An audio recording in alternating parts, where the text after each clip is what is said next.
天降大任於斯人。保祿上。宋儒朱熹對孔子崇敬萬分，曾經咁樣講過：天不生仲尼，萬古長如夜。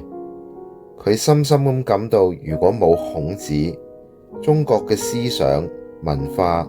倫理、道德就會好唔同。我哋亦都可以將呢一個道理套喺保祿身上，試想下，如果冇保祿，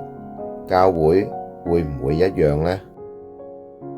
首先，如果冇保祿嘅話，新約嘅書本就會減少一半，聖經就會薄咗一啲，缺少咗一啲。新約嘅27卷書裏面有13卷係保祿喺佢生命最後嗰10年左右寫俾唔同嘅教會團體同埋唔同嘅人物嘅書信。呢啲書信同福音嘅性質好唔同，目的唔係向後望，返去耶穌嘅時日，重構佢嘅生平言行，而係想將耶穌向前拉，帶到去現在，帶到去當代教會嘅實際生活裏面。保祿嘅用意唔係回憶耶穌點樣生活過，而係指出基督徒今日應該點樣活出基督嘅真精神。冇咗佢嘅書信，新約嘅啟示就會少咗呢個寶貴嘅一面。保祿係教會嘅第一位神學家，呢個係大家公認嘅。透過佢嘅書信，佢對基督嘅奧蹟同埋基督徒嘅信仰作出咗理論性同埋系統性嘅反省。冇咗佢，神學可能會較遲起步，並且缺少咗一個穩實深厚嘅基礎。保祿嘅神學旨在係將基督從一個猶太傳統嘅框框帶到去一個希臘羅馬嘅文化氛圍。佢喺福音本位化或者信仰同文化交談嘅課題上邊有開路先鋒之功。冇保祿，初期教會嘅擴展肯定冇咁快，福音嘅傳揚亦都冇咁廣。保祿嘅魄力、勇毅同埋剛勁實在係驚人，被一股強烈無比嘅熱忱推動。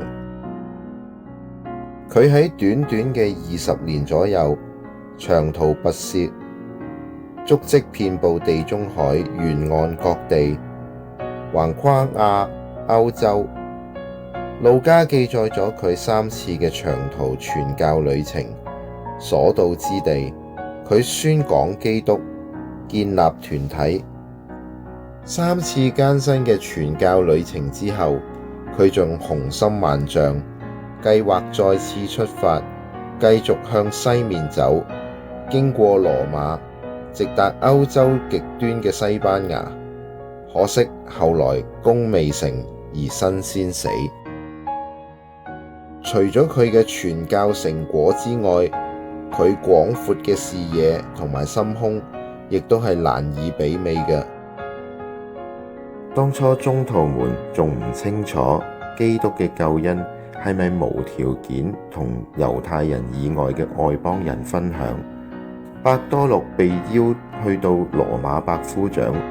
科爾乃略屋企去宣講福音嘅時候，佢起初仲猶豫不決，但係保祿就喺佢皈依嗰日開始，就深信天主願意藉住耶穌基督去讓一切嘅人都獲得救恩，唔分猶太人或者外邦人，唔分種族文化，唔分男女，唔分貴賤。佢仲清楚認定自己就係被天主所召，特別向外邦人傳福音。呢一種堅定嘅信念同埋開教嘅心態，使到佢勇往直前，大膽創新，唔怕困難，只求能夠讓更多人認識基督，得沾救恩。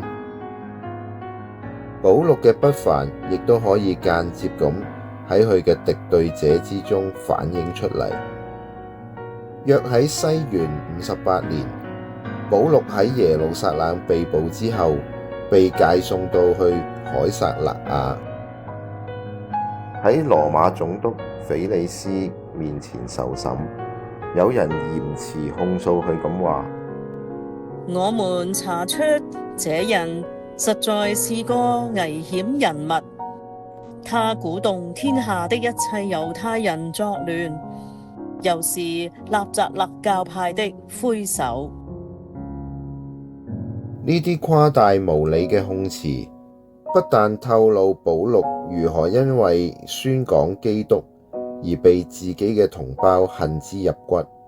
視之為反宗背祖嘅叛徒，